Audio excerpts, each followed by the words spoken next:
So, welcome all, and we started off our reflection seminar with the Middle East guys, primarily because I think they were available on Friday. Okay, and then we said, wow, great thing. So now let's go to the Far East. I don't know why you guys are objecting to Far East and Middle East and Near East and God knows what East is happening. I'm only saying that maybe there is some yeast and you should make some bread. And later on, we'll go around the globe to the US, for which all our students will probably have to wake up at very weird hours so that they will start realizing what it is to support the US clients, etc. I'm sure Shalini is very happy to hear that. Yeah. Now, Shalini, can you speak? I think you're on mute, I guess. No, she doesn't look to be on mute, but she can't speak. Talking. Okay, Okay. now Oh, yeah. it's coming. The second Sorry? thing is, Shalini, is it possible for you to remove that funny background of yours? Okay. Because I think what happens is with the speeds, okay, Mhm. there is a lot of lag then. Okay, sir, 1 second. Let me try Yeah. this. Okay. I don't want to get out of this whole thing, sir. I don't Okay. want to disconnect myself. Hmm. Let me just check. Yeah, video If settings. it can't be done, it can't be done. Okay. Richa is still not there, and Sumit is there. Okay. Hi, sir, I'm And there. Richa. Richa, you're there. Okay. We can't Yes. see you. We can see Are that. you hidden? Uh, yes, let me allow this.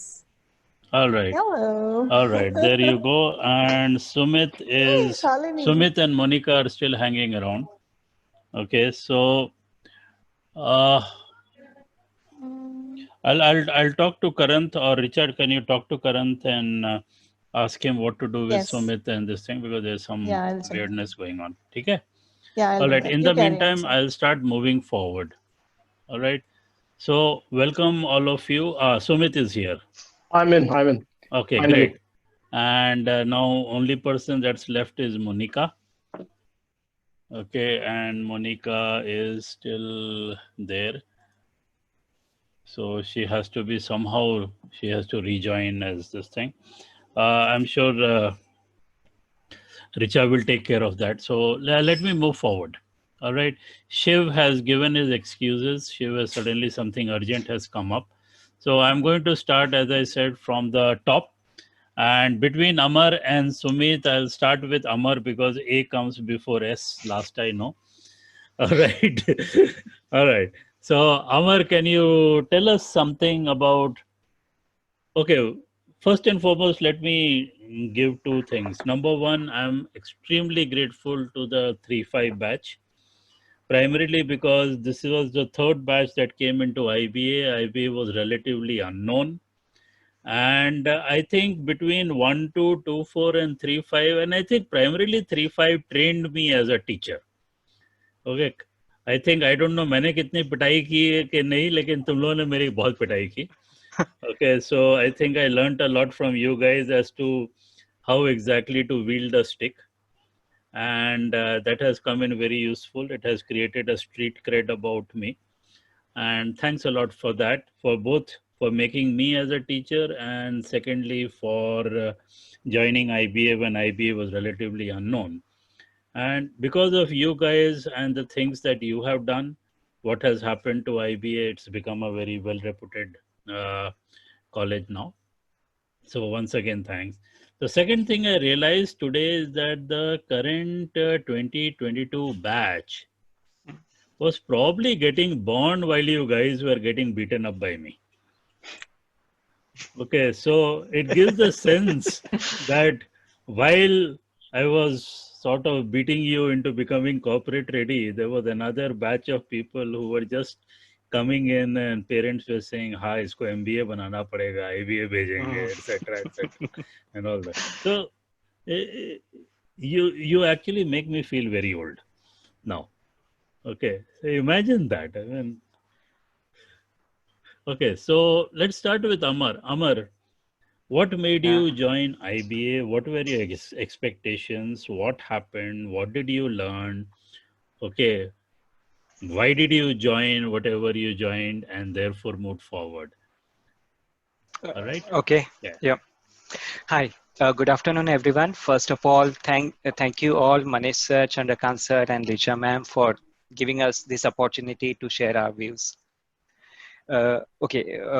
Before joining IBA, I did my computer science engineering, but later I found that okay, I'm not inclined towards coding, so I wanted to do something other than taking the coding job. So I decided to do the MBA. Fortunately or unfortunately, I selected IBA as an option, and though it was a new college at that time, I took that option and started my journey. So I would say in IBA, what I have learned or how it has done, I would like to divide it into two parts. One is your academic part, and other one is your social skills or interpersonal skill. So in terms of academics, I think ours was the first batch for IT as a major, and we had a huge number of lectures from Chandrakant sir. So I mean, every The time number whenever of we lectures was the same, but the number of hours were hours, huge. yeah. Okay. So I mean, Chandrakant sir always used to give us some unique kind of assignment or some innovative ideas he come up with. For example, okay, he used to give us the SWOT analysis to do our. That was one of the assignment, to do the SWOT analysis, find out what is your weakness, what is your strength, how you can convert those into opportunities, and so on, and how you can overcome your weaknesses. At least you should be aware of that. So maybe now we understand what was the purpose of that assignment, but that time we were thinking, okay, this what kind of assignment it is. But today when I look at it, I can see, yeah, it was really helpful to us. So a lot of Another, self-analysis, you're saying. yeah, Mm. another thing, I mean, it was a different tools and techniques which you have asked us to use, like SWOT analysis or mind map. I mean, mind map, we were doing it for the first time. So it's one of the tool. Though in the corporate world, we are not using the mind map, but we are using that thought process had been developed within us. So maybe we are using the similar kind of analysis style what we used to do in mind map, but yeah, it's different tools and techniques. Because, but the thought process creation was the part of IBA learning. Sometimes we used to have, I think, more than 12 hours classes in a stretch. It used to start at the midnight or odd hours for us, but it was really a great experience in IBA. It was used to create a pressure during that time, but this is how it happens in the corporate life. So it was like we were learning, sir were teaching us, okay, how you should work or how you should complete your work under the pressure, which we are doing it now. And of So course, you had Sudarshan sir. So yeah, Sudarshan sir. yeah. But most of the assignment which came, I remember, is from you. That is true. Okay. Yeah. So where did you join when you left or during placement in IBA? Okay, I joined IBA in 2003 and 5. Then I joined Accenture. So You I joined did major Accenture in, from IBA, yeah, I mean, sort just, of. yeah, sort of IBA, yeah. Okay. So during just last few days, I got the offer from Accenture. So I joined there, working into middle office operations. Then I moved to HSBC Pune, and then I was not looking for any change, but something suddenly came up for Singapore, and I took that role to join Credit Suisse. So And that's also a very interesting aspect, and we'll come to that later. yeah, How do opportunities come? How do we take care of it? Do we plan for it, or do we like serendipitously like sort of things drop, or is it like sache dil se chaho to sari kainat and all that, etc. So these are interesting things. Okay, yeah. so Sumit, you're next in line in terms of, okay, why did you choose IBA? What happened in IBA? And by the way, what happens in IBA remains in IBA. You know that story. All right. Who knows better than me? Yes, you were a terror यार. तुमसे तो उस समय भी डर लगता था. नहीं सर, आज भी आपसे डर लगता है. So it नहीं has नहीं, to be you it were has a to be tall same guy way. यार. Okay. So, okay. So, Sorry, Sumit. Welcome, yeah, Monica. Okay, I know that, and very nice haircut you've done. Okay, so all right, Sumit, back to you. Yeah. thanks. So, thanks, Chandu sir, Richa, and everyone for this opportunity. So, for me, IBA was how I landed has got an interesting story because I never wanted to be doing any MBA or never planned of it. For me, it was following footsteps of some of my friends who were always going for some of the regular classes and MBA entrance exams. I gave them along with them just for fun. Got selected, did some math exams as well. They came to IBA for interview. I tagged along with them, and rest is history. So that's how for me IBA is. The only thing obviously has worked out well is in terms of those were the first career moves which were not planned. But after that, there's been a lot of planning and a lot of other due diligence happens in life where we want to move forward, right? And that's what IBA has helped me to take those cautious steps, understand uh,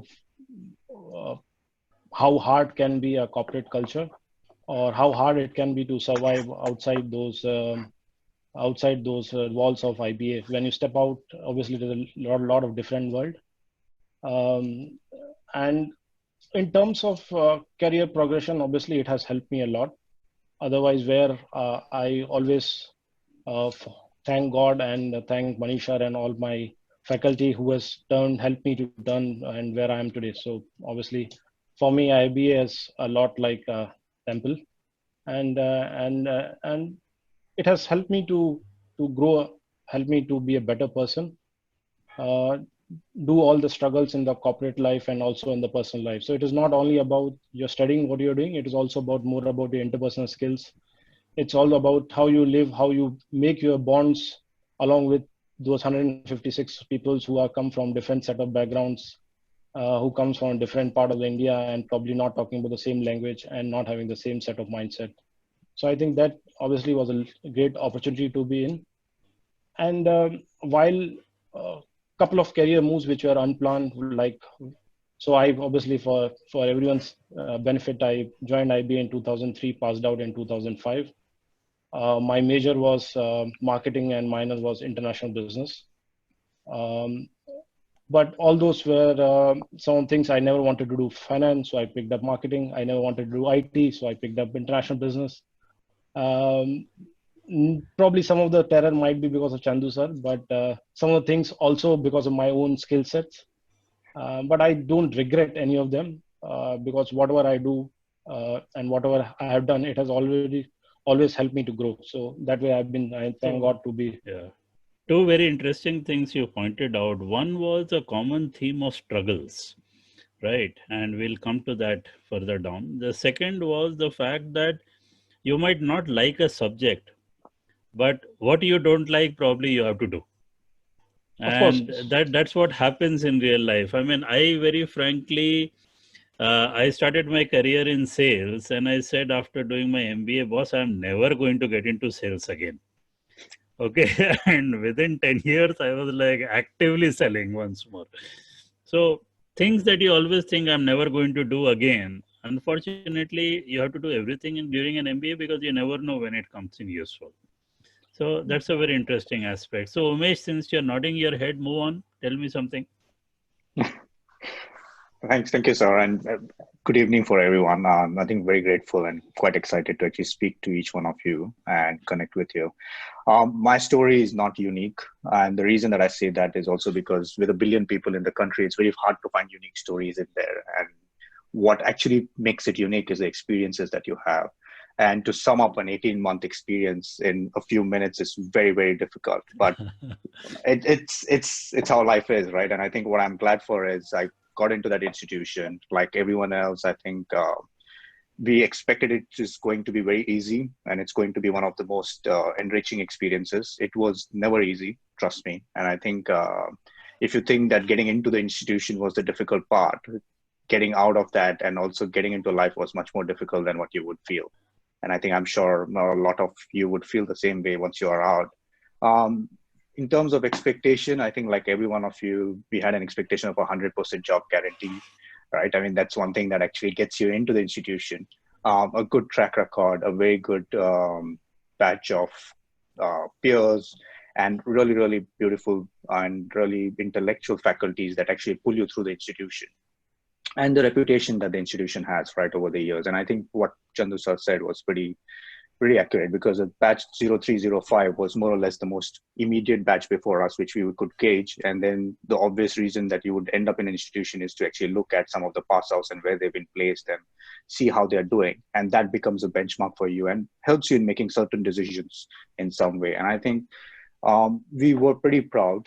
And it was very, very, in hindsight, I think I wouldn't regret anything that has happened in the past. And I think it was one of the most beautiful experiences we've had. It is difficult, right? I mean, what you expect when you actually enter the institution and what you experience. The one key takeaway for me was to actually, the entire 18 months helped me deal with uncertainty in more ways than one. And I think that is my biggest takeaway, right? This was also the time of the 2008 downturn happening. Correct. Yeah. Right. So both Monica and Umesh were right in the middle of, oh my God, ab kya hoga types. Okay, yeah, which is exactly what is happening with the current 2019 batch. Okay, because of the COVID thing, mera kya hoga Kalia types. So how did you guys handle that part of placement? And even Shalini was probably impacted the same way, right? Yeah, in some ways, I'm sure. I think one of the few things, like I said, was just having that mindset of sailing it through and making sure that you're chasing your dreams, and also being very, very positive about the entire experience, right? There was always a thought that if one thing doesn't work out, you'll always find a way, and you will find a way to actually overcome whatever challenges are coming outside, right? And the entire 18 months teach you that. Be it the CGPAs that you have, be it really bad experiences that you have with certain faculties, or be it like, being at the bottom rung of the entire batch and then making sure that you're sailing through. Several decisions that you take also help you understand how to take a calculated risk. And that actually helps you a lot. And I think we just had a little bit of faith in the entire institution. We had the confidence in our skills. And I think that helped us sail through the difficult times. And I think 2008, like every other batch, was also placed complete. So something that's interesting, I mean, this too shall pass, is something that gets ingrained into you, because everything is a pain, and then the pain disappears. Then you have a period of enjoyment, and then another pain starts, and up and down, up and down, up and down. And you sort of get a sense that this is what life is. Monica, how would you add to that? Hello, sir. Yeah, hi. It was a difficult experience all throughout. When the placement season started, we had been looking at how our seniors used to get ready and rush for the campus placement. Each day some company will visit, and we will sit there, watch them, and wonder, one day, some organizations will come and they will come and take us as well. And when it was our turn, recession happened. We really didn't know how to deal with it. We had no experience in terms of the previous batches as well to kind of lean on to and ask how did they cope with it. Luckily for this batch, at least they have us. And the only message right now I would want to give you guys is don't give up hope. Where you are, we were there 12 years ago, and see, here we are today, and we have a batch who's wanting to know. This is, Monica, to interrupt you, this is the 2022 batch. They are in the orientation program. Okay. And what I've also told them is that, look, I mean, reality is that by the time they come into placement, hopefully the worst of COVID will be over. Okay. For two reasons: that one, there will be a vaccine found, and B, all the governments are like pushing towards reviving the economy. Otherwise, the elections will go for a toss. Right. So, I mean, in essence, there are two very positive things that are happening. Unlike what happened with you guys when it was like, okay, it's a financial crisis and everybody's still spinning into a depression. True. So that's a tougher one to handle. To be in a space where my specialization was HR and marketing, and most of my batchmates who had, we all had dual specialization, and marketing was a compulsory specialization for our batch. So we had just one choice to make. And most of my batchmates chose to find jobs in marketing field, so that at least when they graduate, they will have a job in hand. And I remember being coached by a lot of my batchmates at that point of time that, you came here for end result, which was a placement. And if you keep on insisting that you want a job in HR and not marketing, you will eventually land up with no job. And that comment, actually, the choice was between getting a job or making a career.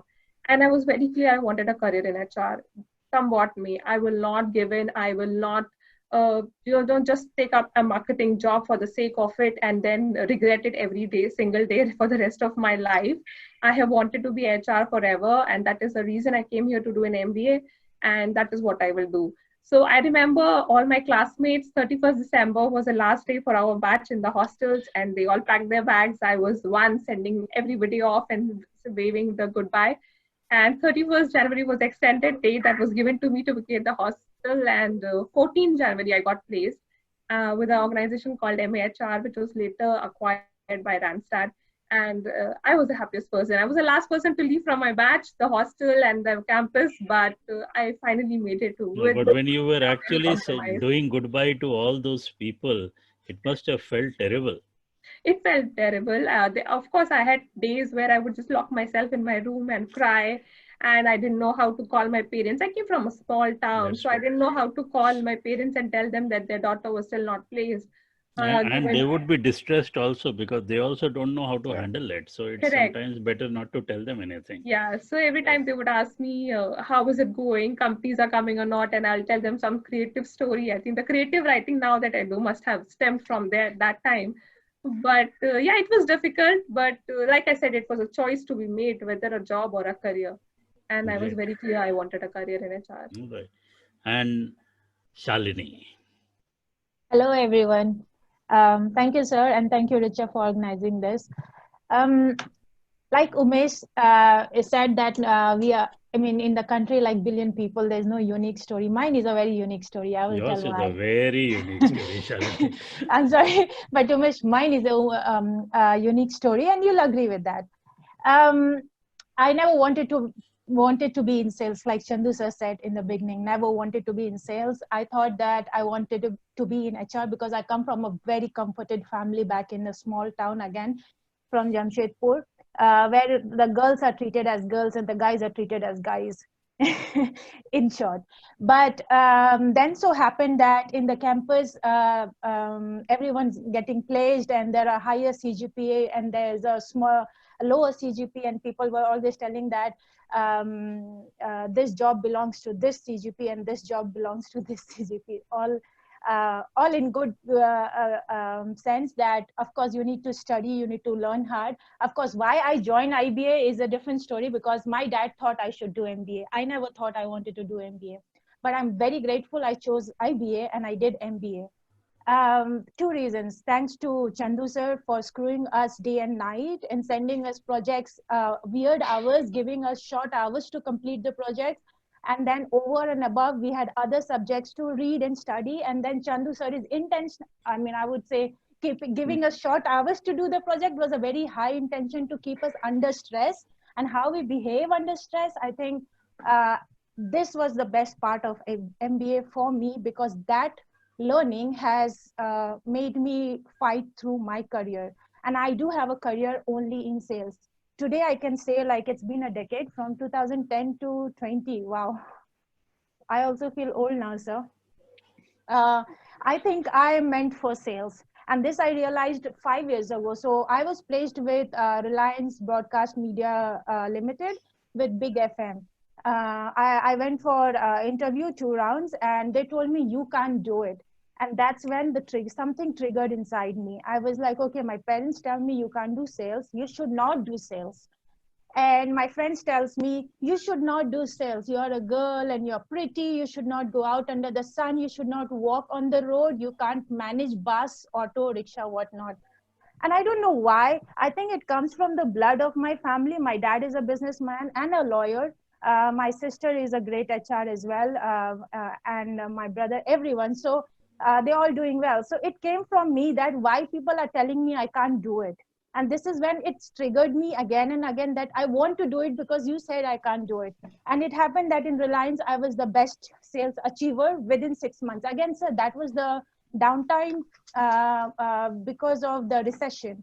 And they told me that, okay, I give you 6 months and I think you can't stay here for 6 months. So I told them, then why did you hire me if I can't stay here for more than 6 months? Why are you wasting your time and my time? However, I came out as a best salesperson for 2010. And in 2010, June was my join. I think peak summer, April, and I had to do sales in April in Bangalore. And my job was the toughest job there. Without going in detail, by 2010, Madison Media is a Group M media agency, is the largest media agency in India. They poached me from Reliance because I was the best salesperson. I didn't understand why this is happening, that they had to poach me from Reliance. But then when I was working with Group M, my journey was also very difficult because they again told me you can't do it, because the largest client like Britannia or Levi's or Madura Garments, they were spending more than 2 million or 3 million, 2 CR or 3 CR annually budget. And they said, you can't handle this. But it again went very well for me. And then by 2013, I realized I'm meant for sales. There must be something that I'm doing right. And ever since the journey came to Singapore, I have done a little bit here and there in the world. I have traveled alone. I have talked to people alone, and I have realized that I do have a passion for sales. And thank God I landed into sales. And today I have a very great journey with Australia, South Africa, Singapore, Malaysia, Germany. Now I'm doing sales in UK. My job is also, that is also a very interesting story. We never studied digital marketing in IBA. And I'm only doing digital marketing and lot of Excel, which I hate. I hated it. So I had to learn it through again. A lot of Excel, performance marketing, CPL, CTR, campaign performance, display, HTML coding. Total numbers. Oh my God. And I hate numbers, and I'm in sales. So were you an extrovert in college, or were you an introvert? I think I was extreme extrovert for a lot of people, but I'm also, I also had this hesitation to talk to people who are introverts. Yeah. So if you act introvert with me, I will not talk to you, sir. So this is my hesitation, which I only realize now. I didn't realize before. So this is a question that happened last time also with the EMEA group. Sales and introverts. Okay, and that's why I asked the question. See, you were always a gregarious person. You had generally no hesitation and even telling me to go jump off if I needed to. I still remember. I mean, you were one of those very vociferous people. I was very frustrated that day that why do you do this? Yeah. Right. So guys, I mean, please do not take Shalini as an example. If all of you start shouting at me, then chaos is going to happen. All right. But you were a different personality, and you were also very headstrong. And anybody who would give you a challenge, you would generally say, okay, what the hell? I mean, I will take it up and I will prove it to you that it can be done. Slowly, right? Sir, I would say when it comes to me, I mean, when I was younger, I was 21 or something. Of course, I was finding my feet, like what world and which world, and coming out of Jamshedpur, you know, like so comforted. And and the IVA environment is one thing very good that, again, my dad thought it's a safe and secure environment. So again, he chose that college because I'm safe and secure there. But now even he is shocked that how I'm managing so many countries, and I'm always living out of a suitcase. I'm always on planes and always in new countries without anyone's knowledge. So to all the girls in India, I would say that they think that they can't do sales. I would say that that's their misconception, and especially because parents tell them not to do sales, or if someone told them that they can't do it because the world outside is not safe. That I don't believe. You have to be, of course, conscious. You have to be alert, but otherwise, safe. For me, sales has been the. I found sales as my career only after doing sales for 2 to 3 years, and then there was no turning back. My sister is a great HR like Monica. And she still says that, oh, how do you go out and do it? And she is also working with McKinsey in New York. and she thinks she's the stronger one amongst us. And I have a twin sister, guys, so we always have this competition. That's why I'm taking this example. She's from Mount Carmel, Bangalore. So she thinks that she's the strong head and a better personality and more, I would say, extrovert. However, we all now realize, and she accepts that she is not, because she likes the desk job. To me, in all the interviews, when they say that, would you like to take this job, which is managing 100 people, and I'll give you 5 times more salary, to some job which you need to go out. So I will take a job which I need to go out and not take a desk job. Sorry, sir. So you became head of sales, India, South Africa, Australia. Then you moved from media sales, which were more of physical sales, into digital marketing. Okay, and then Facebook marketing, etc., etc. What do people see in you? I mean, why do you get promoted so fast? I mean, you have to become a director of sales for United Kingdom. Okay, sitting in Singapore, opening a market in Germany. Yes. I mean, because of the COVID situation, you're stuck in Singapore, and you're actually creating a new market in Germany. Right. Yeah. So right from the start, when I joined Agentic Asia Pacific Private Limited, if you see, that is the company from Singapore, and the head office was in Frankfurt. I was actually in the beginning hired for Sweden market. However, because of the winter, I asked them that if there is any other country that I can handle. But that is, I'm talking about 8 years ago. They then moved me to Singapore to start the market called India. Because I was familiar with India, I thought I can take up this role. But for them, India was a new market. So I had to do everything from the scratch. That is from the market research. And in India itself is it's a big geo, because each state itself is a country if you match it to other countries in Asia. So I did it. And I did it because I was familiar with the country. So the product knowledge was, of course, I had to adapt in 3 to 4 months. I had a very tough time. Again, guys, I had a boss who was exactly like Chandu sir. Like weird, harsh, ridiculous at times. Thank you for calling me weird. All right. At least you didn't call me a weirdo. Chalo, bach gaye. Nice, sir. In a good way, because all this only made me to learn and to become as a fighting spirit I am. I had one time had a fight with Chandu sir, but I won't call it a fight. I was so frustrated that I wanted to go out and tell him, like, why the hell are you doing this? But then that's my rebellious attitude as well. And then I started this market, and my boss used to tell me, sir, that you can't do it. I think you are very slow. You can't do it. And that gave me push every time. I was like, so you converted what would be called a weakness, which is a rebellious attitude. Yes. And you actually used it, okay, to further yourself. All right. Yes. I'm moving on to Monica. Monica, your career has been in HR. You were very passionate about HR. Okay, Shalini, mute yourself. Monica, say something so that you can come on the front as a speaker. All right. You're not coming. There you go.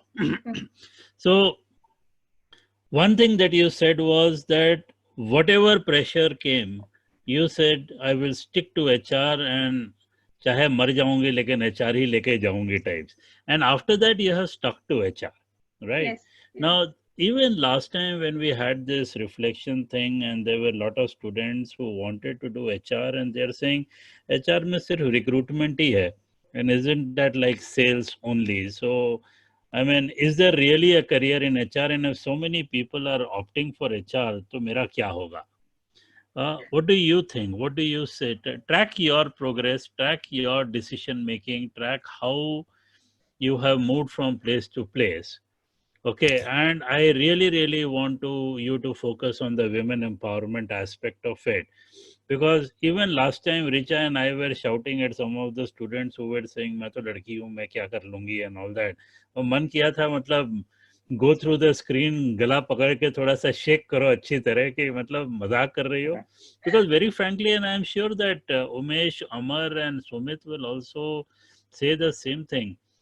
The girls in IBA are pretty powerful people. I have not come across some मतलब fussus who will like chui mui types के मतलब दीवार में खड़े हो गए and Janata can push them around, etc. I mean, they are, each one of them are very powerful. So what is it that we do that has made you so powerful a person? All right, let's take some credit here.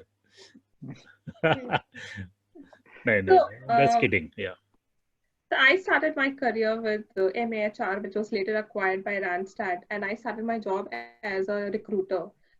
Given the situation of the market, starting as a recruiter was highly pressurizing job. Because anyways, when you start with a consultancy, you are given a target. Every month you need to bring in certain numbers. Otherwise, like, it's an unsaid rule that you resign on your own. You know, they will not even do the courtesy of asking you to leave. In that market, finding a job for yourself and then your job being dependent on whether other people will take up a job or not, I think it was very, very difficult. And our typical Indian market, where people are never happy with just one offer, right? They always want to have at least 2 offers and come back to the recruiter and say, you know what, if you don't give me another 30% hike, this is what I already have and I'm saying bye-bye to you. So it was highly pressurizing, very stressful. I used to literally lose my sleep over the whole situation, and I would also mumble my candidates' names at times, you know, so in sleep, and my roommate would come and say, okay, your guy will join, you know, just go back to sleep. So those were very highly precious time, but at the same time, I was very clear that I chose this. And, you know, I fought against all odds to be here, and I cannot give up now. I definitely cannot let myself down more than anybody else. It's my bed and I'm sleeping in it. So that's it. I made my bed, so I'll sleep in it. So, all right. After working there for about 18 months, I got an opportunity to work with HSBC. I moved from Bangalore to Pune, and there I joined as part of the HR transformation team, and we were doing HR automation projects. And that was my first exposure to the world outside India. I was managing Malaysia from India remotely. I had an opportunity to move to Malaysia, but at that point of time, some personal commitments were more important. So yeah, I was getting married and they wanted me to move to Malaysia, not a good timing. So I turned down that offer. And that was a time when I was also given an opportunity to manage sites of China and Brazil. So that was my international exposure, number one. From there on, I moved to Barclays. There again, I was part of a special team where I focused on rewards. So I never liked numbers. Like Shalini said, she hates numbers and she's doing sales. So I thought HR will be a comfortable job, right? Everybody talks about HR wale kuch karte to hai nahi. Sirf rangoli competition karwate ho, pizza khate hai. So I had exactly that was the job I wanted at one point of time. And my husband is the biggest critic of HR, and over the years I've been able to turn this whole thing around, and he says, "Tum HR wale to humse bhi zyada kaam karte ho." I think that I just rest my case over there. If he is able to compliment me, I really don't need anybody else to believe how hard we work in HR. And I really want to meet those HRs who do rangoli competitions only in the organization and spoil our name. I really want to have a one-to-one with them. You'll make a rangoli out of them. Yeah, exactly. So that. From Barclays, I moved on to Syntel, which has now been taken over by Atos. And all through these organizations, if you see, I have seen so much of mergers and acquisitions being done. I have been mostly at the receiving side of it. And when I moved here to Singapore, I was a trailing spouse. My husband got an opportunity. I just moved. I was at the peak of my career in India. I had an amazing boss, a very well lined up career in terms of how I was progressing. I had a wonderful team that I was leading, wonderful business, everything that you could ask for in a job, I had it. And that was a time when I had to leave everything, move to a different country with no job. And that is another message I would like to give to every student out there. Do not be afraid to start over. I gave up when I was at the peak of my career. I came here with no job and not knowing anybody. I had no network here. And I literally reached out to recruitment agencies with a cover letter, with a resume, starting all over again, just like you guys, and saying, hey, I'm a foreigner here and I'm looking for a job. This is my experience, this is what I've done. I did not have any, even though I had reached a certain level in my career, I had no such fuss that I will not do so and so. I just wanted a job. I just wanted a foot in the door. And lucky for me, 3 months into the whole chasing of recruitment agencies, I came across an opportunity. I was given a chance to join Silver Lake Group here, which is a Malaysia-based organization. and I was given to manage the regional HR role here. So as of today, I started with one, but now I manage 6 of the group companies. I have set up HR practices in 5 countries, and I report to the CEO. And for HR to report into the CEO, I mean, it's one of the biggest dream an HR professional can have, and I'm literally living that dream. So Right. yeah. Thank you for that, Monica. We'll come back to the women empowerment thing at a later stage. Umesh, what about you? Apart from Well, I having mean, a 5-year-old brat, okay, which seems to be a major high point of your. Now I have a 3-month-old puppy who is probably a bigger brat than all of you put together, and none of my gyan is actually helping. Okay, so I've been giving my puppy a lot of SWOT analysis to do. Okay, but I think she tears the assignment up. Tell me more. Yeah. so I think, I mean, the 5-year-old brat story is also related to women empowerment in some ways. And I think since you brought it up, my wife and I moved to Malaysia about 7-8 years ago. And I think she came across a very interesting opportunity about a year ago for in her field and looking after healthcare in Singapore. So she moved to Singapore.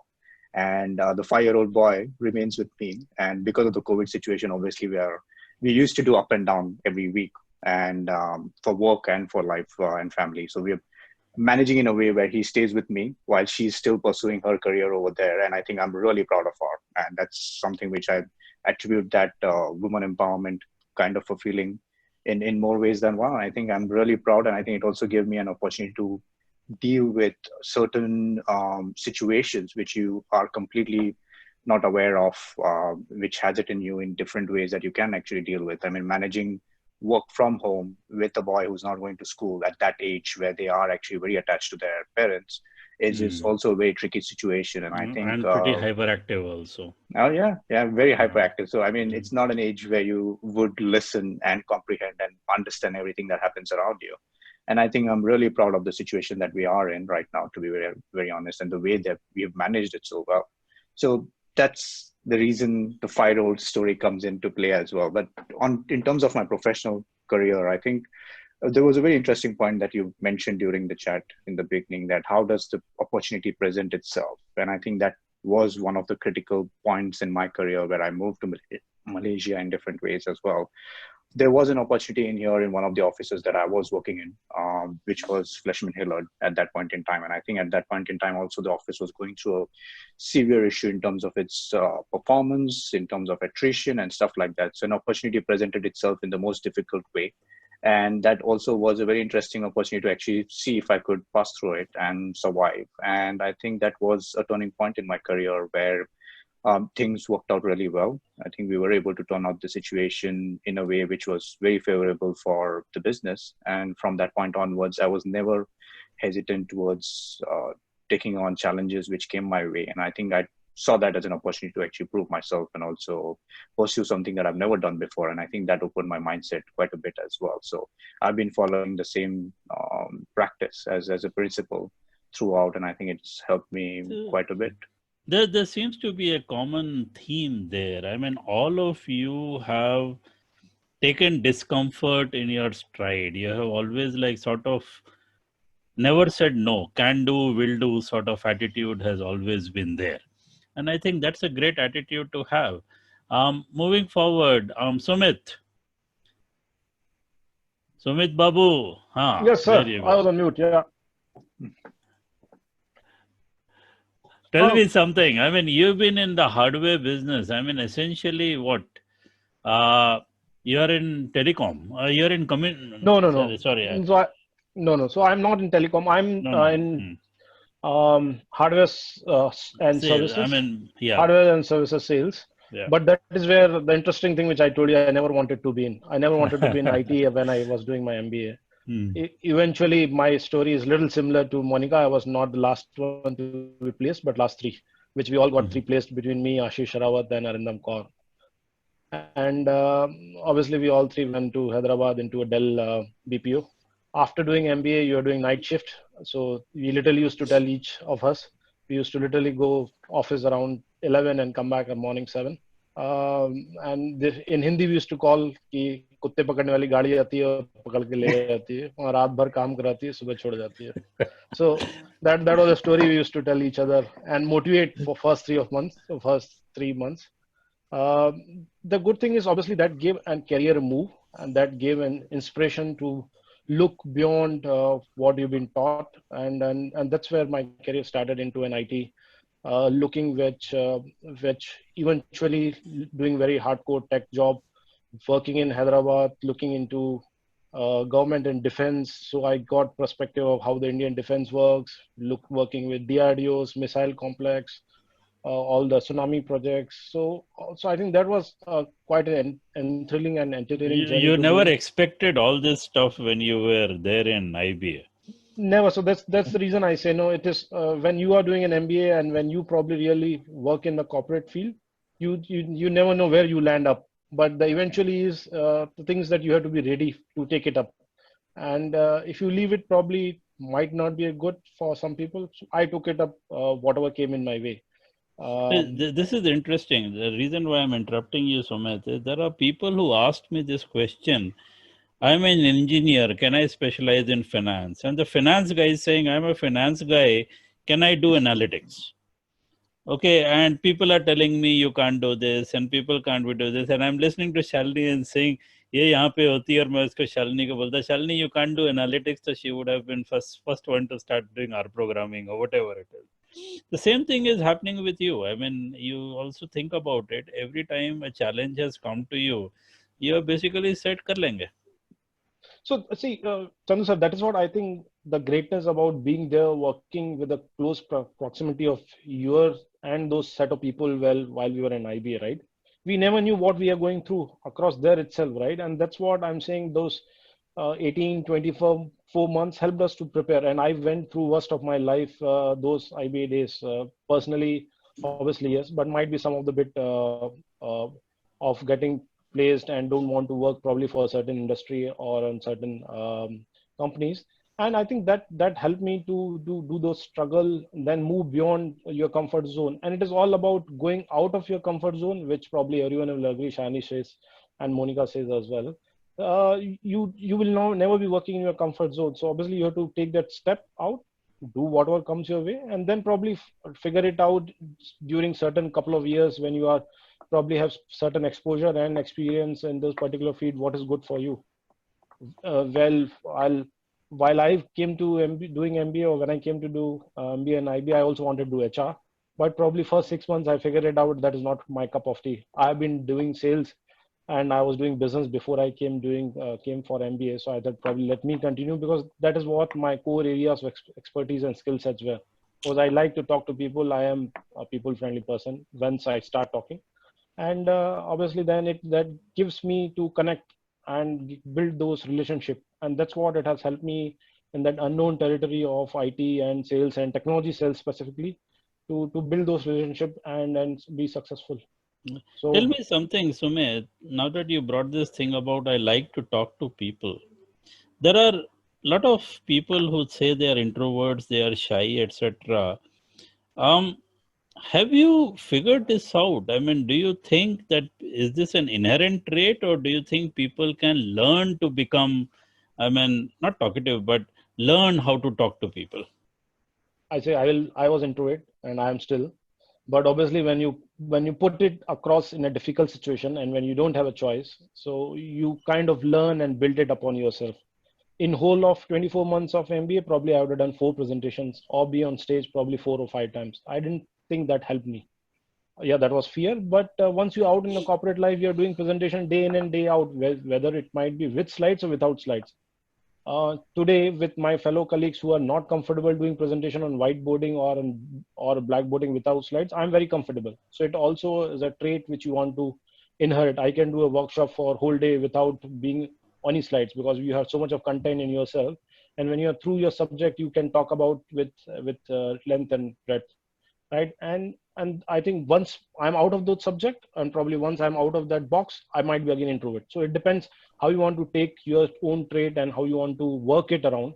But for your survival skills, you have to do it. So it is a performance. basically you are on And stage. you Basically, actually, you have to go out and do it because that's what your job is. But then you will recharge your batteries by going alone into a room and then taking some quiet time and what do you call it, some time to yourself. For me, it has not really been a quiet time, but it has really been all about surrounding with people, work with them, and see how well you are connected in both in the industry and also with your friends. And I think both in the IBA, my message will be to the people who are all on the call that build as many as friends and relationship in your these 2 years, because that is tremendously going to help you. Might not be in first 6 months, first 1 year, but all those friends will be there for life. So obviously, when you are industry, those are the things which also you need to do it on the job. This is something that is very Try commonly never, highlighted. try not to burn the bridges, both internally as well as in your friendship circle, because you never know who and when can help you. And I think I'm going to take some credit here. Having a common enemy actually helped you guys to probably gel together very well. I remember, I think, was it your batch that went on strike because of somebody? My yeah. Yeah, it was, right? Shankar was. Shankar ke chakkar mein, yes, So I we did all. remember. We said we did all hunger strike to accidents to everything. So you know. So I don't need to talk about it. It was a very, very enjoyable time, and I mean, you guys really kept us on our toes. This was a very, very notorious batch, and of that same batch, Amar. Amar was one of the quieter ones, right? He's still a quite one. Comparatively, yes. I think he's still. Yeah, I'm still. I mean, yeah, I do talk. I'm not saying that, but once I start talking, or if it's of my subject, otherwise, I would say I'm good listener. 1 second, Amar. Monica, there's a question for you also in the Q&A, so just have a look at that. Yeah. All right, Amar. Now, Amar, interestingly, you are in consulting per se, you are in financial services, and now you are in a position where you have to talk to a lot of customers all the time. Yeah. Right. Now, I remember you as a very, very quiet person. Yeah. When I might categorize you also as an introvert of sorts. So what happened? I mean, now you talk like nobody's business.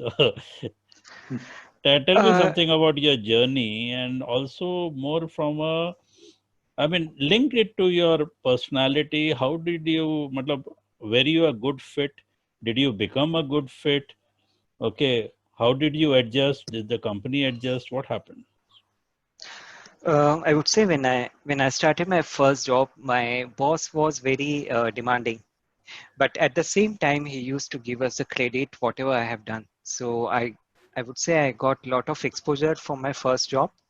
So okay, I did put hard work also, and so I think it worked for me. So that gave me a subject matter expertise in that area. So that developed more confidence in me in terms of consultancy or risk management domain. So that helped me.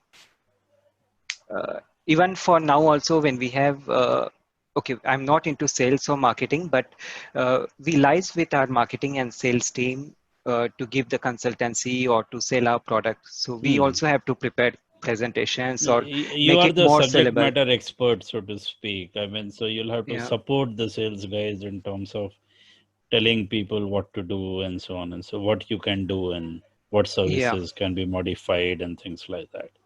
Yeah. Right. All right. All right. So we are coming to the third part of our presentation, and which is like, tell me something about how you see the future unfolding, and if you had to do your MBA all over again now, what would you focus on? So starting with you itself, Amar. Actually, in fact, from last 2 weeks, I was Googling for some of the course, if I can take any other course, maybe a PG course or part-time course. I was really looking for it. So if I have to do it over again, I would focus on the area which I want to do, maybe on the more on consultancy or more on business consultancy domain. And now when I do the MBA after taking 15 years of experience, it will be a totally different expectation for me in terms of what I want to learn or what should be my focus and what is my career goal. No, it wasn't about you, Amar, redoing your MBA. It was more like, suppose you were in the shoes of the 2022 batch, Okay. right? Now that you have so much of experience, if you had to relive IBA again today, what would you do different? Do differently. Okay, first one, I would build my network more stronger. What All I right. did or what I did not do at that time was, building your network, because I mean, there are 150 odd people in your batch. So building a network will really help you in the future. So that is one thing. And uh, yeah, I would say that was lacking, or I didn't do it that time. That makes a lot of sense because all of you now are all big swinging people. I mean, all over the globe, so to speak. And it is your connections, it is how you remember each other from IBA that probably still carries it through. What do you say, Sumit? No, I think that is there, Chandu sir, and that's why I say I have made friends for my life. Whenever I go back to India, I stay with some of those friends who I have made during those times, right? And those stay with me. So probably Mrityunjay. So whenever I go back to Hyderabad, Hmm. I stay with Mrityunjay. When I go back to Gurgaon or Delhi, I stay with Ashish Rawat. Bangalore, I go to stay with Shiv, right? So those are the friends you have built there as part of your MBA days. But then those are the one also who will stay for you longer because those are the one you are fresh, right? Not those the one obviously you are still friends with the primary or secondary, but then those when you do and move into your corporate life, those kind of sometime are left behind only probably in some WhatsApp groups or sometime catching up whenever you are back in your hometown or in your cities. But these are the ones you help and probably also build a quite relationship because you kind of also matured when you are 2021 and you know how to handle those friends and also handle those relationships, whether it is however you want to build them up across those 2 years. Hmm.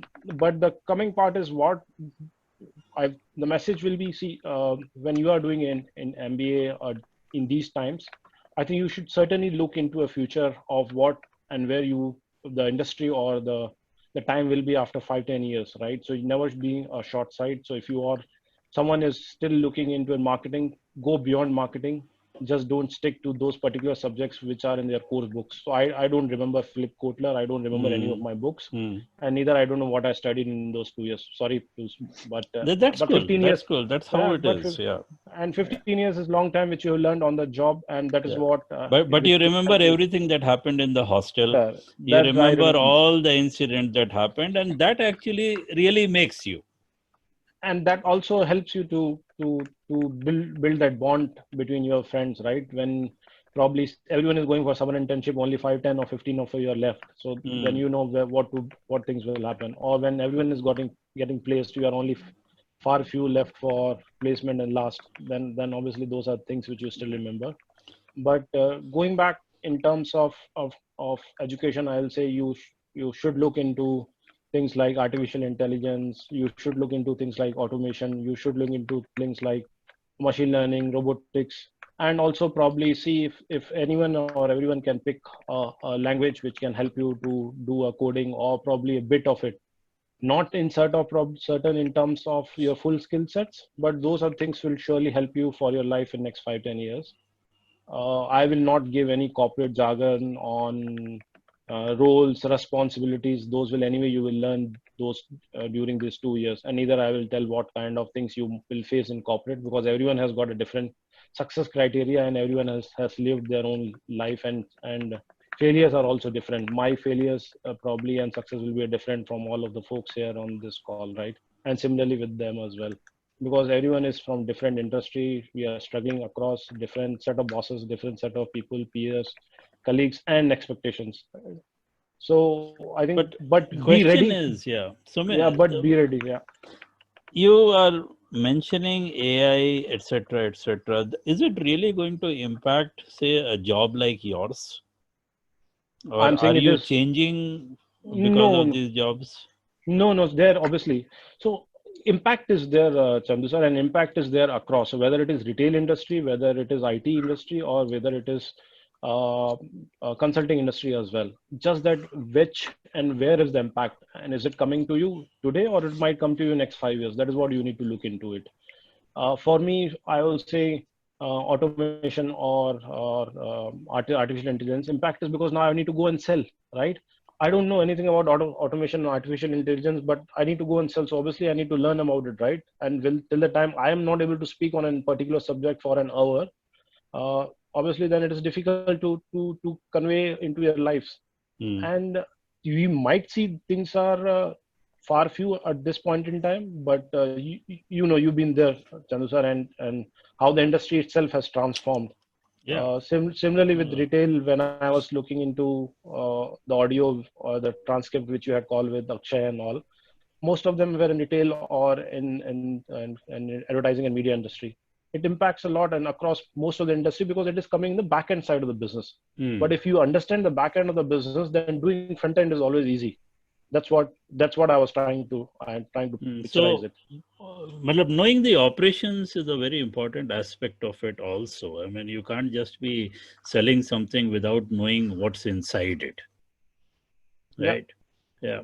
All right. Moving to Umesh, what do you think? How is the future going to be if you're going to look at a crystal ball, and therefore how would your industry change, and people who are sort of moving into your industry or specializing in it, what should they be looking at? Sure. So I think, I wish I had a crystal ball, and if that was the case, it would have been much easier. But in what we're seeing and in our experience as well, I think what really helps is building those skill sets, right? And I think it goes back to the same skill set that help you grow as a human being and help you excel in your professional lives. And what IBA taught was actually focus on three things, right? Which was how to deal with people, which includes all sorts of people, our peers, our seniors, our teachers, our mentors, and whoever it is, right? Deal with situations which you never thought would come your way, be it personal, be it academic, be it whatever it is, right? And also deal with, in some form, the institutional setup which exists, right? Which in our own way would sort of be the politics or the corporate structure that you would actually deal with. I think if you are able to navigate those challenges, focusing on your skills, I think that should help you deal with any emerging trends that come in your way in your own specific industries. Of course, what we are doing right now and what I'm doing right now was not taught in IBA or not taught in any of the schools. I mean, I'm doing advocacy, I'm doing public affairs, I'm doing lobbying, which was never part of any of the subjects that were taught. But what was presented to us as a skill was to actually form an argument, present your point of view, and have that conviction to actually lead that point of view with evidence. And I think that's the skill that actually helps us sail through, right? So if there was one thing that I would do if I was going back to IBA and studying again and was in this batch, was to actually invest in an idea that I would have by starting something of my own when I'm studying there. And I think that can teach you more than anything else to find your way through the situations in different ways, right? I mean, even if you're starting something of just reselling something, or even if you're starting something where you're just presenting yourself as a owner of something and starting something of your own, that itself is a huge plus point for anyone that would come our way as a candidate, right? For instance, if someone is applying for a job and if they've said that they started an idea, it doesn't matter if it's successful, doesn't matter if it's a failure. It's not about the outcome. It's about the effort, and it's about how much they were actually passionate about it and how they actually made it happen and how they persevered through that particular experience. That's what actually helps us believe in that particular candidate. And that's what we look for, to be honest, because it's very difficult to gauge students from their education. None of the things that we do today was there in schools. I mean, it's just not possible. And it's going to be the same in future as well. I don't think it's about the subjects. I think it's about what you learn from that experience and how you make the most of that by focusing on how it actually helps you do your current job and whatever you actually foresee in future. It helps you see what's coming your way, like what Sumit mentioned. If we didn't have that education, we wouldn't have had an ability to see what's coming our way and how it's going to change our life. The way that we are seeing it right now, if we are able to see it a year or two before than anyone else, I think that's a huge plus. And that's what matters, right? So one is that, and the second thing that you pointed out, I mean, you work within an institution, and sometimes the institution is bigger than you, and it has its own bells and whistles and words and everything. And there are some things good about it, some things that are bad, and you can't really change an institution. But you have to work within its premises and somehow be successful. So what you said when you say that, start your own thing. See, many people are hesitant to do their own thing or any experiment of that sort because they are waiting for the time when the environment is very, very suitable and conducive, and then they will do something. And very frankly, the environment is never conducive. Okay, and good entrepreneurs are people who actually take a bad environment and still make gold out of it. And to that extent, I'm moving on to Monica, because somebody in HR is supposed to be responsible for the environment, right? And sometimes, Monica, it's like, "Arey, HR wale kya kar rahe hain?" and things like that. This is not a very good culture out here and things like that. How has your experience been in terms of culture, number one, or changing culture, number two, and number three, people who are successful in any culture? What do you see as the characteristics of such people? And therefore, how would you link it up and advise the students, okay, guys, you need to have these characteristics if you want to survive in situations where things can't be changed, but you have to change yourself? Is that a tough question to answer? It is, because culture is very subjective. You move, like all of us have moved from one organization to another, and we always talk about the culture of one organization being different from the previous one or the next one. Culture, like I'm going to use a cliched statement, but is driven from the top. So the management decides what kind of organization they want to run, and the managers from the business side as well as support functions like HR help them build those behaviors, reinforce those behaviors that they want to inculcate in the staff and the overall system. And culture actually also, it is exhibited in the way people talk to each other in a general way. I can go to the reception of a organization and put up grand values over there, but in the meeting room, if the culture is the manager says you will do what I tell you to do, all those values have no meaning. True. So it is something which is actually imbibed in the smallest of the conversations that your colleagues have with each other, with how the managers speak to their subordinates, how comfortable subordinates feel to walk up to their managers and tell them they have an issue to report or they have a suggestion, and their suggestion will be heard or at least taken into account. My indications or my perspective was more like, look, guys, you will join a company which has an existing culture. Now, many of the people, when they are looking for jobs, they are looking at brand, they are looking at salaries, they're looking at locations, they're looking at job content, but very few of them actually look at culture, right? But now you're in it. Okay, and you can't like suddenly say, oh my God, I should have checked this out, but now it's too late and all that. I'm not enjoying myself out here. There's dialogue that comes. Okay, and it is like, "Arey, HR wale kya kar rahe hain?" Okay, and then HR ka job hai कि chalo, we have to do some weekend retreats or Rangoli competition equivalent or whatever it is, and that's where it. Arey yaar, you have joined an organization, you have made your bed, you have to like now sleep in it, and you have to sort of adjust to it. Now, the word adjust has always been, and this is where Shalini is going to start killing me again. लड़कियों को adjust करना पड़ता है. Now, you think about it, it is almost similar a dialogue to what we also say, ke, yeah, now you are in a corporate life and this is how the company is and you better adjust to it, right?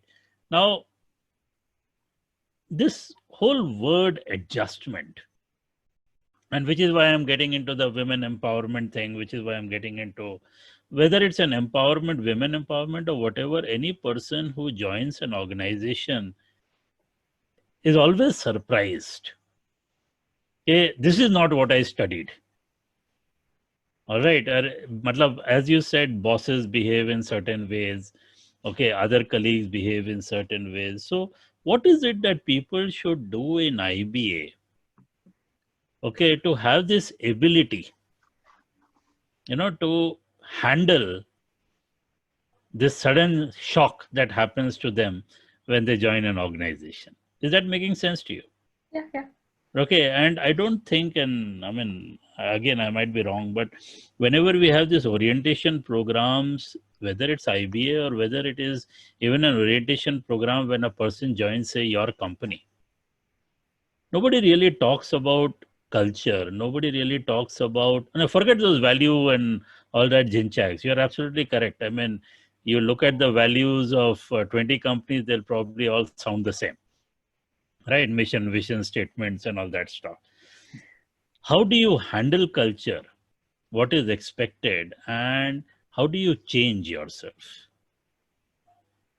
So I think adjustment is a very negative term. We mostly, like you said, it is told to girls to adjust, and it sounds like do a compromise. You do compromise when you don't have a choice. Here, I think everybody has a choice. You have what you need to focus on is adaptability. So you are entering into unknown territory, and to an extent, we ourselves paint a rosy picture of how the corporate world is going to be. Maybe because we think we have had such tough time in IBA, the corporate is going to be better. That is just a trailer picture of the Baki hai types is the reality of life. What is more important is when you land up in a new situation and you do not know what to do, best is to observe and learn from other people who have been in the system, who have been surviving and maneuvering through it.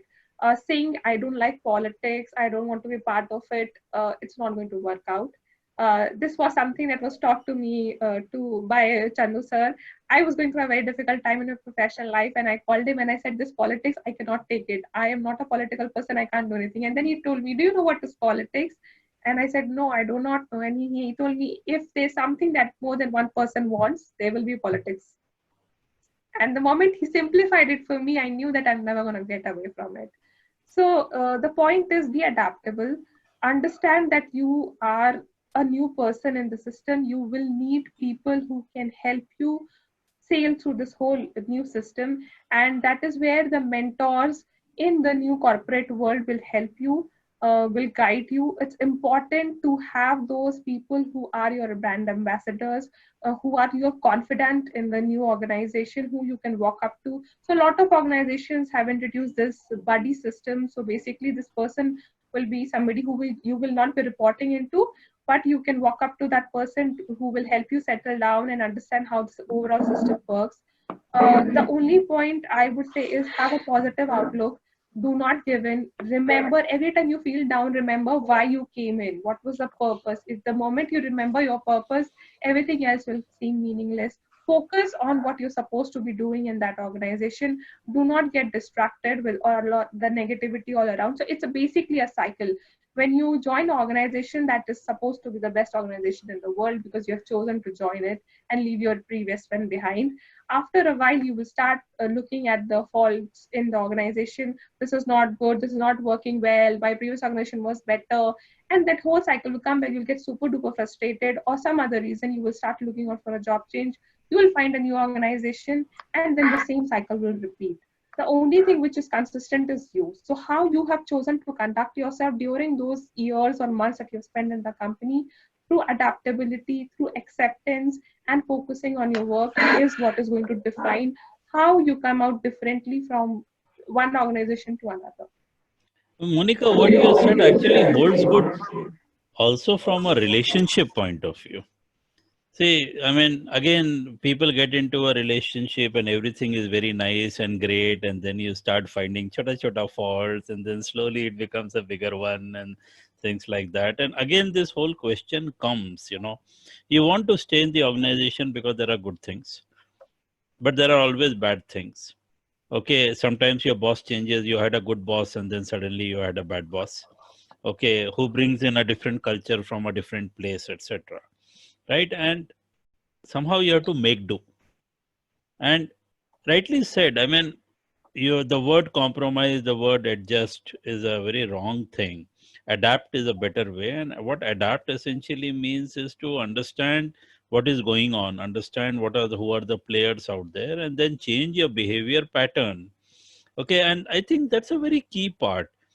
Even in any relationship, whether it's a professional one with a company or in a personal one, behavior patterns have to change. If you stick to one behavioral pattern and you're asking other people to change, okay, that creates another expectation, which is a problem, right?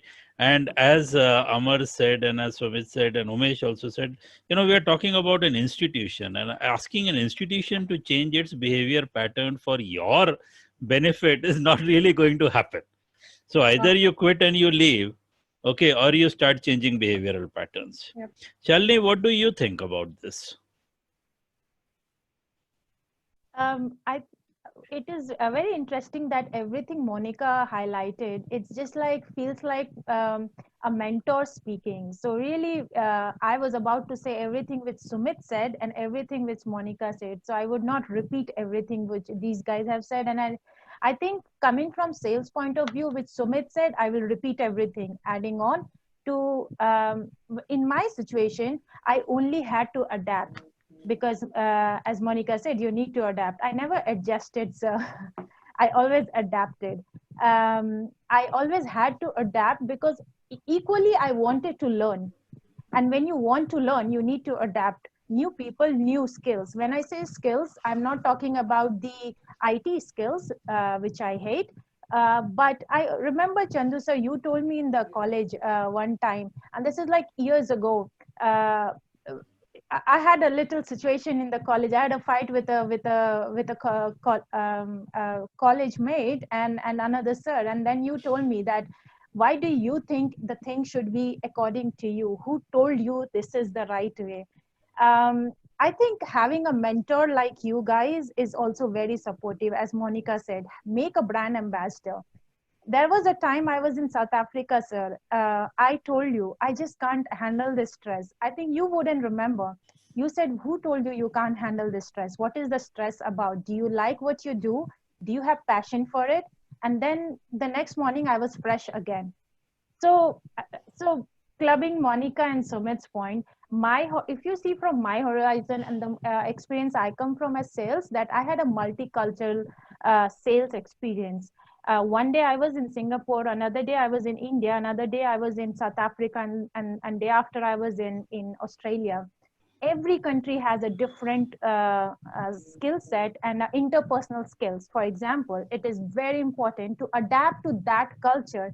I used to have 5 days, 5 countries, 5 cultures inside me, because the one call used to come from South Africa, and the second call used to come from India, and the third from Australia. So each country has their own way of greeting. They have their own way of talking, their own way of even exchanging the ideas. So again, adapt, learn, move on. Don't stick to a situation and look for a brand ambassador, which Monica said. I That's think nice. my brand ambassador was Chandu sir for a lot of time. And then thanks to Chandu sir, that he gives so much of stress in the college that you learn to have a stress management.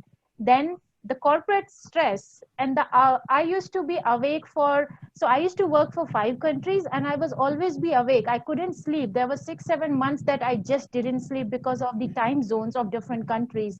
South Africa is 6 hours behind and Australia is 3 hours ahead. And I used to be in Singapore. So managing this stress and able to cope with it, thanks to IBA and Chandu sir. So that's why I call you weird, sir, because you help us to grow. Thank you very much. But it's not just me. I mean, I'm sure Ramesh sir gave you stress. I'm sure. I mean, there were enough people to give you stress. And if not, you had your visiting faculty who always thought you had all the time in the world. And so let's just take your weekends away. Richa, And what do you management. think? Yeah. Richa, what about I you? think could relate to all of them, being an alumni, and I would love to be called alumni rather than being the other side of IBA. And Shalini and I have studied for 1 year together with fun in campus, making friends, very important, which Sumit sir said. All of them, I mean, I'm glad that everybody in the first go said that we are good to go. So I think it's about IBA that by default we end up with the culture that we come inside IBA. By default we end up getting these skills what everybody mentioned, adaptability, compatibility, etc. So I think the entire structure of the program that we have, including the cross-functional subjects vis-a-vis the functional ones, I think it helps everyone to be together. And Yes, it's interesting. We are talking now 2 decades, and I have people from the first decade, I have people from the second decade, and I have these guys who are attendees from the third decade, so to speak. And every God. time when I text these people, similarly with UAE region when we had, and even the ones whom we are seeing now, I said the line that you are the third batch and this is the 20th batch that you will be speaking. And that's when you realize, oh yes, so it's been a long time. You guys must be feeling old now. I mean, seriously. Same. I think this year is the 10 years reunion for Shalini's batch. And we You're were coming, just no? thinking of how do we do it? One is, of course, looking at the timeline in the month of December. Can we have a physical meet like we do every time? Or do we have to move to a virtual platform to have everybody in? Well, one advantage of the virtual program platform can be that now we can break out the champagne. Right? And Shalini can hold a chicken in her hand. So which we can't do in campus. Which we cannot do in campus. So that's going to be a very interesting one. Sir, become a vegetarian, by the way. Oh, so that's why actually, Shalini? Sir, because to manage stress, I had to adapt to a workout regime in my life. So, and when I used to work out, I also used to enjoy wine a lot and a lot of drinks, beer, and Sumit knows some of stuff. So I saw Sumit losing weight more than 10-20 kgs for easily, and I was like, how do you do this? He said, you can't just keep working, you also need to work out to able to run this working life you have. And especially I had such a high stress life for myself, so I adapted a workout regime, something to make my mind clear, so that in the night I can get a sleep, and that changed my life. So I also now kind of gave up on my all alcoholic habits, a little bit here and there, and also became a vegetarian, because I think vegetarian is much better for everyone, I guess. I think you had an advantage. You have a great support circle, especially with your workout sessions and things like that. Yes. And it goes back to something that was common in terms of what everybody said. Relationships matter. Okay, so whether it is professional, whether it is personal, I mean, the fact that Sumit says that he would rather stay with his friends in various cities in India, okay, than finding relatives out there, I think says a lot that they have become more like a family than family itself, actually. And going through tough times really creates those bonds. Yes. So it has been a very, very interesting thing. All right, guys, I think we have all talked enough, and it is so nice that you guys were talking more than I was. So I was truly, truly enjoying the fact. Okay, and I'm watching you guys and saying, "Inka presentation skills dekho." और I'm trying to remember कि ये MIS के time में लोग क्या करते थे और अब क्या कर रहे हैं. Okay, and you guys have grown tremendously. I mean, it's so enjoyable talking to you people. I feel very, very proud to have you guys as my children. All right, thanks a lot, guys. Just to convey, sir, in fact, offline Shiv just texted, and it's to convey to the students, I think to the 1921 as well, that of late, there are many requests which are going to the alumni on LinkedIn, but people aren't really introducing themselves in terms of why do they want to connect. So he just texted me and I was reading his text, pausing the video, that he wanted this to be conveyed, that it's a professional network and it has to be act accordingly, even though we are alumni or we may share a better rapport with them, but it's always good to connect professionally and introducing, etc. So I think we can convey this to 1921. I have a similar situation, Richa, because there are a lot of students who are connecting to me. Now, first and foremost, I don't see that they are in IBA. Many of them still have their other college, internship or etc., like that. They still have their undergraduate college given there. Now, I'm not going to connect to somebody that I don't really know. Okay, the second part is that it takes a little bit of effort to send a personalized request saying that, look, I am just joined IBA, this is who I am, this is why I want to connect to you, etc., etc. And giving a reason is always a good idea in terms of connections. Now, sometimes you're doing it because you're on a mobile phone and you see something and you immediately press a connect. That is bad. You actually need to take some time and you have to compose something and then do a connect request. At least your hit ratios will be better.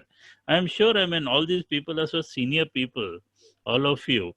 And if you just put a connect request, I mean, I will have to do the research to find out who are you before I connect to you. I mean, that's too much to ask. You should be making it easy for me to connect to you. I have another point as well, Chandu sir. Coming Right, back outside that is also LinkedIn being more professional. I have seen most of the pictures of which is a Facebook profile. So I have still a word for all the people on the call, and I'm just so while I was speaking on this call in last 1.5 hours, I got 3 requests. The good thing is I have accepted, which is okay. But the note is that you need to be still putting your professional pictures. Put on your jacket. It is good for you. Put on your face, don't put everything on your LinkedIn picture, and see as much as convincing about your career profile and your passion, because at the end it might not help you, but it eventually it will help you down the line in next 1 year, 2 year, and anyway you can and change in, edit it as and when you grow and you have that experience and exposure. So No, it is good to. that is true. What you want now versus what you will want 1 year from now, okay, there's going to be a massive difference because That's right. you'll figure this out. But unless you even say what you want now, you no longer have a path. Okay, at least you have to create a path, you have to move in that direction, then see how the world will shift you around. Okay, True. so you're absolutely correct. I mean, you need to write something about yourself. And you're right about this. I mean, today I've been scolding people during class saying, why are you wearing a round neck t-shirt? I know that you are at home. In fact, I was about to wear round neck t-shirt when I was after my bath, and then I realized that I have to be on this call, so I wear a collar t-shirt. And Might Richa be same is with Umesh. wearing one. Okay. Yeah. Which is Who still is okay. Shalini? Hi. And Monica is very quietly, subtly Shalini and going me. down. Okay, that koi mera t-shirt mat Just dekho realized. sort of thing.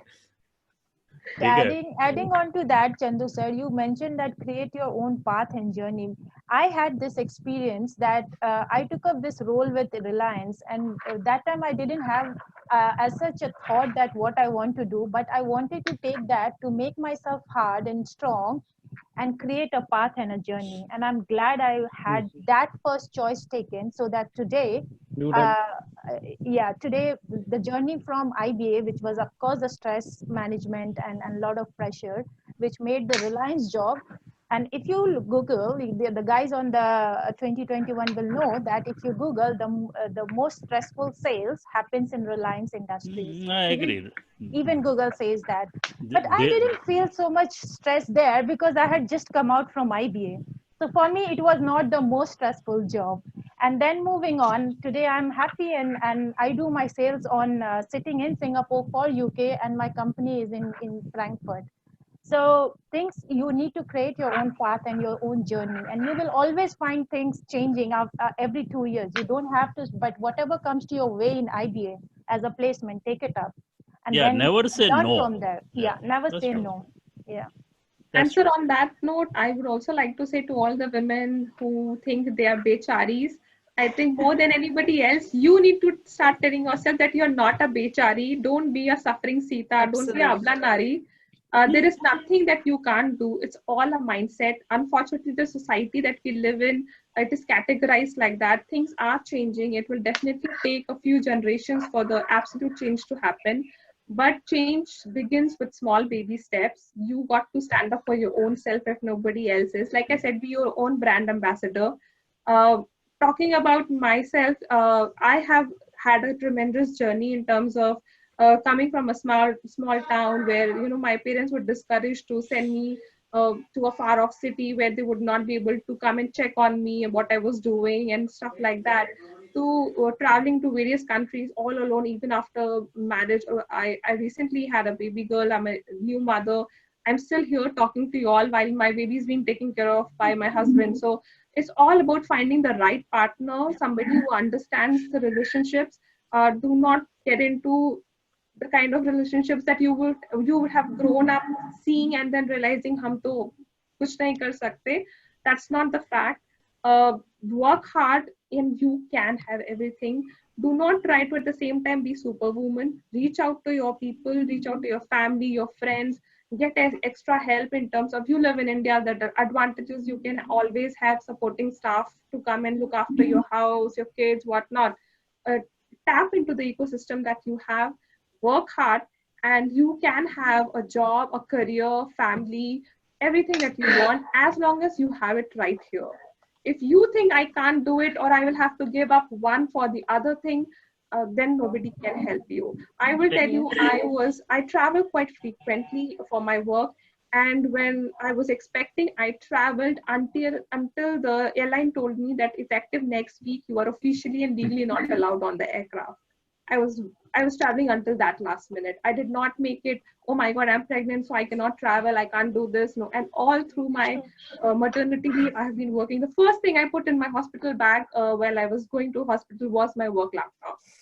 I worked even in the hospital. My boss was fed up of me, is a different thing, that lady, stop working, take some rest. But yeah, the point to tell you is, don't be, maybe as not as extreme as I am, but thing is, you can have both the worlds. Yes, Just and we need male champions like Umesh managing his son all alone without his wife, which many men feel that we can't.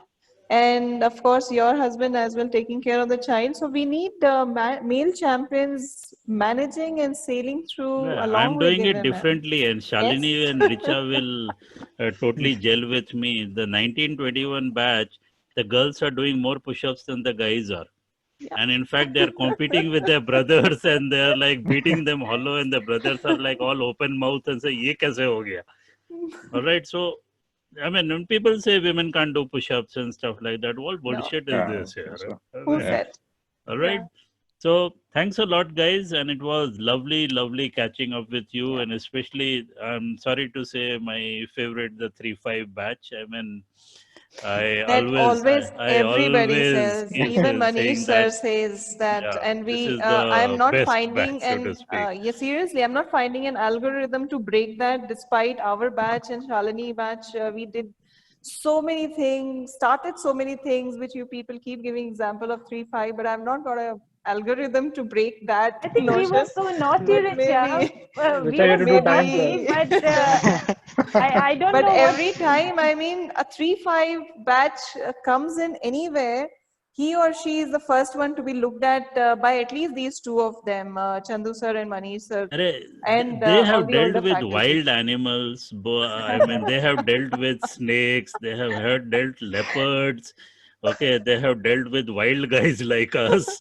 Come on. I mean, it was an animal. It was a zoo out there. People knew that there was no laptop, so obviously there was only a Yes. lab which used to be only free in morning, midnight, 3 to 5, because there were certain number of computers which was only empty after a certain period of time. So I think there are found And next time when I come, I want to stay at the campus. Sorry. We'll think about it. We'll have to first check all your luggage. Okay. No, she become vegetarian, non-alcoholic. Probably should be okay, Chandu sir. नहीं, but और बंदे भी तो हैं ना वहाँ पे. That's the best idea, right? Non-vegetarian and non-alcoholic. नहीं, that is true, but gifts की problem हो जाती है. Yeah. All right, absolutely, Great. Shalini, All right. you're more than welcome. All right. Chalo, thanks a lot, guys, and thank Thanks you a lot. for Yes, sir. spending time. I know that it's quite delayed for all of you. Okay, and goodbye again. Thank you, you. sir. Thank you. Thank you very much. Bye. Bye, Have a Richa. good Bye, day. everyone. Bye, sir. Bye. Bye bye. Bye.